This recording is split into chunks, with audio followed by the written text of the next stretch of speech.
Professor Anya Sharma had a strict, zero tolerance for tardiness beyond 5 minutes policy for accessing the final exam, a policy she would ultimately face herself. Her syllabus explicitly stated that any student arriving more than 5 minutes after the 8 a.m. start time would receive an automatic 0 on the exam, regardless of the reason. There were no exceptions. I saw this rule brutally enforced firsthand.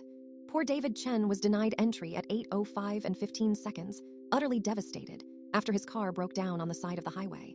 Professor Sharma, without a shred of empathy, declared, "Punctuality is a non-negotiable professional skill, Mr. Chen. Your score is 0.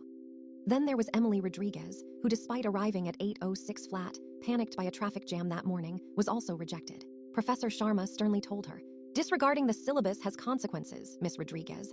0. This rigid adherence to an arbitrary rule clearly demonstrated an attribution bias, where she attributed others' failures to internal flaws while potentially excusing her own. My own academic scholarship, a hefty $2,500, depended entirely on passing this final. The thought of losing it due to a misplaced bus pass or unexpected detour terrified me. I decided then that I would not be another victim. For the next 2 weeks, I meticulously prepared. I set 3 alarms, planned 2 different routes to the university, and even scouted out the exam hall days beforehand, noting all entrances and potential obstacles. The night before, I laid out my clothes and packed my bag with my student ID, pencils, and crucially, my phone with a fully charged battery and timestamps, enabled for photos and video. The morning of the exam, I arrived at 7 a.m. sharp, a full hour early. I walked into the empty exam room, took a picture of the clock showing 7:02 a.m., and picked my seat.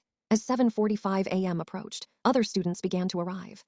At 7:55 a.m., the proctor began handing out the exams face down.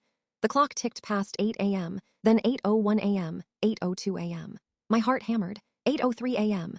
No Professor Sharma. 8:04 a.m. Still no sign. Students exchanged nervous glances. At 8:06 and 32 seconds, Professor Sharma finally bustled in, flustered, carrying a large coffee. "Apologies, everyone," she announced. "Traffic was absolutely dreadful this morning, a huge accident on the freeway." I calmly raised my hand. "Professor Sharma," I stated, "it's 8:06 and 32 seconds. Your syllabus states a 0 tolerance for tardiness beyond 5 minutes for the exam."